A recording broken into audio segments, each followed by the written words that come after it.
नमस्कार विद्यार्थी मित्रांनो, यूट्यूब चॅनलला तुमचे स्वागत आहे। आज आपण काही एकत्रित महत्त्वाचे प्रश्न उत्तर बघूया। भाग 1 मध्ये आपण असेच काही मराठी व्याकरणावरील महत्त्वाचे प्रश्न बघितले होते।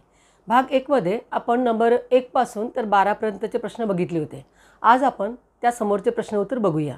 तर बघूया एकत्रित स्वाध्याय आज कोणता आहे। पहिला प्रश्न बघूया। प्राची या शब्दाचा अर्थ ओळखा।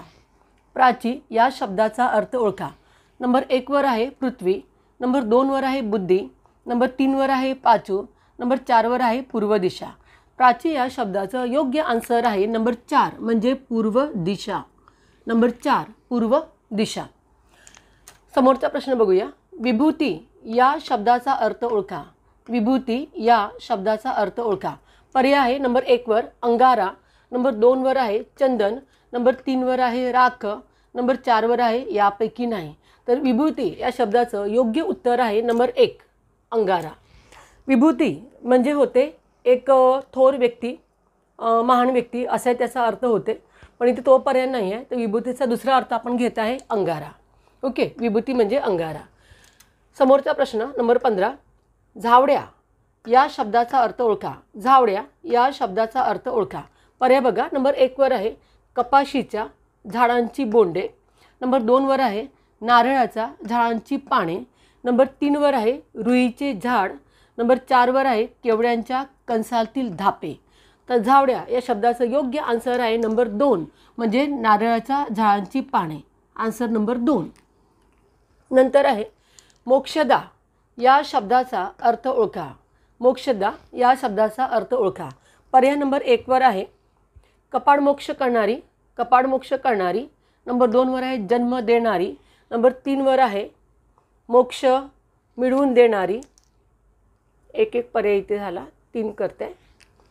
मोक्षदा या शब्दाचा अर्थ नंबर 1 वर सांगितलं त्यांनी पर्याय कपाडमोक्ष करणारी, नंबर 2 वर आहे जन्म देणारी, नंबर 3 वर आहे मोक्ष मिळवून देणारी, नंबर 4 वर आहे विनाशास कारण ठरणारी। तर मोक्षदा या शब्दाचं योग्य आन्सर आहे नंबर 3 म्हणजे मोक्ष मिळवून देणारे। समोरचा प्रश्न।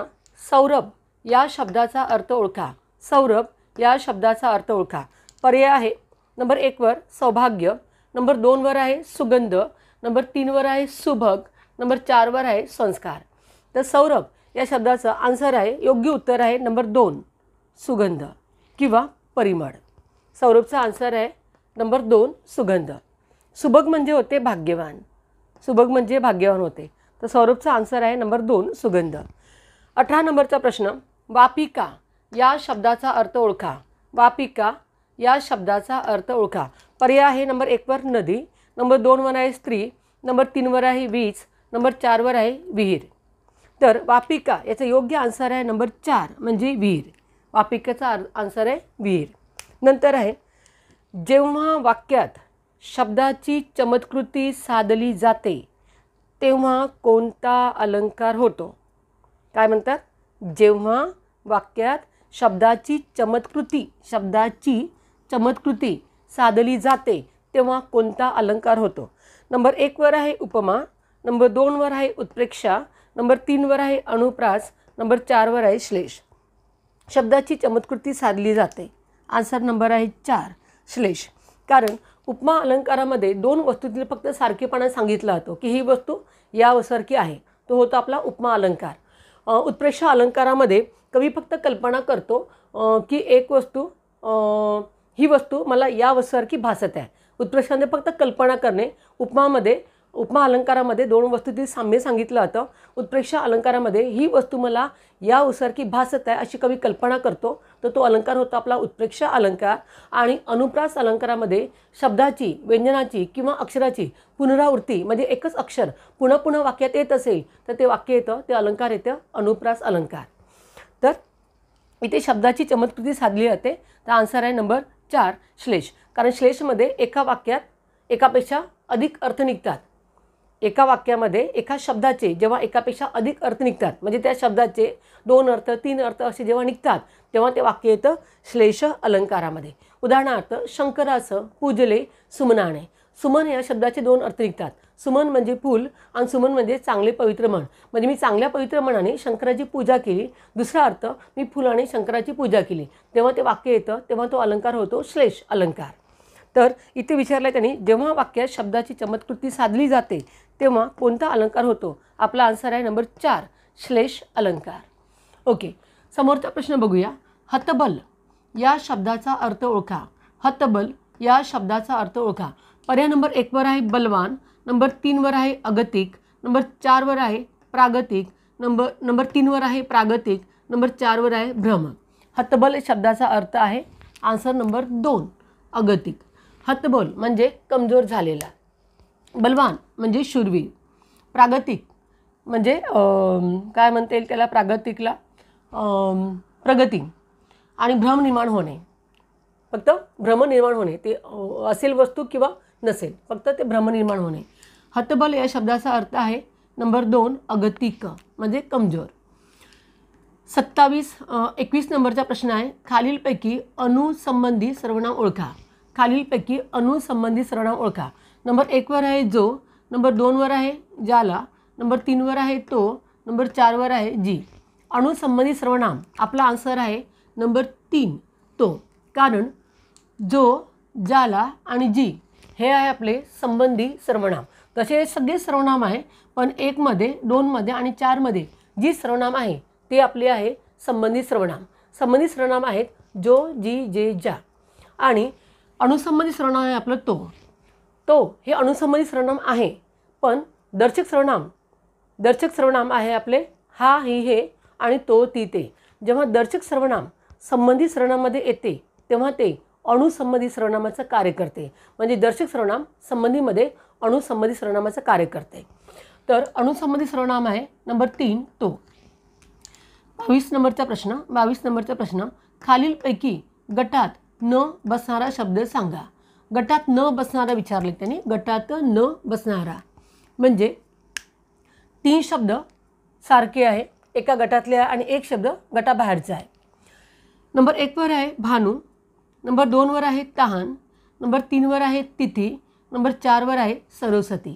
तर गटात न बसणारा शब्द आहे नंबर 2, तहान. आता तहान का? कारण भानू, तिथी आणि सरस्वती हे 3 शब्द आहे आपले तत्सम शब्द म्हणजे संस्कृत शब्द. आणि ताण हा शब्द आहे तद्भव.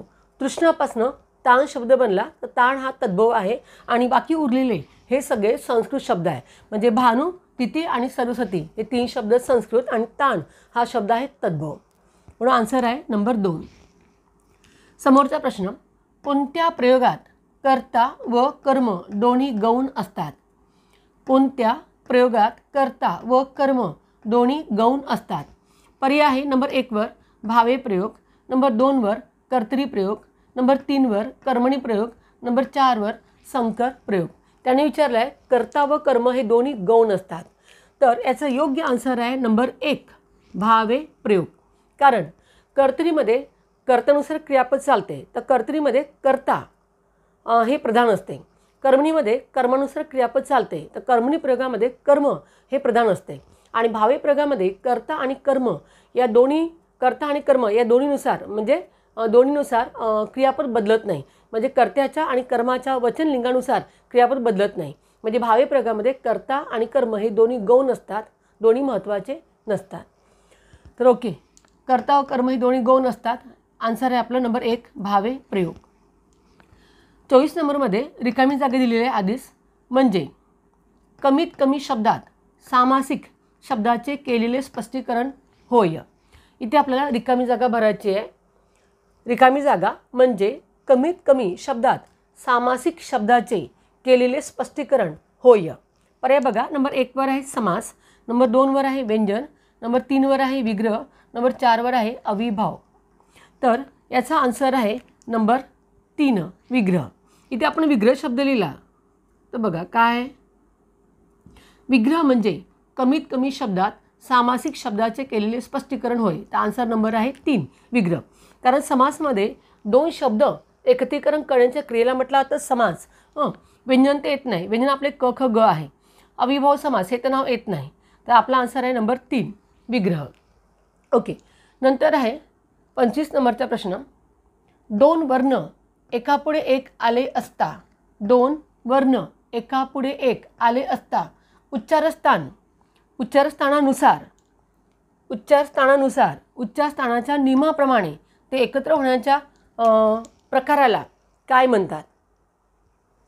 दोन वर्ण एकापुढे एक आले असता उच्चारशास्त्राच्या नियमाप्रमाणे ते एकत्र होण्याच्या प्रकाराला काय म्हणतात?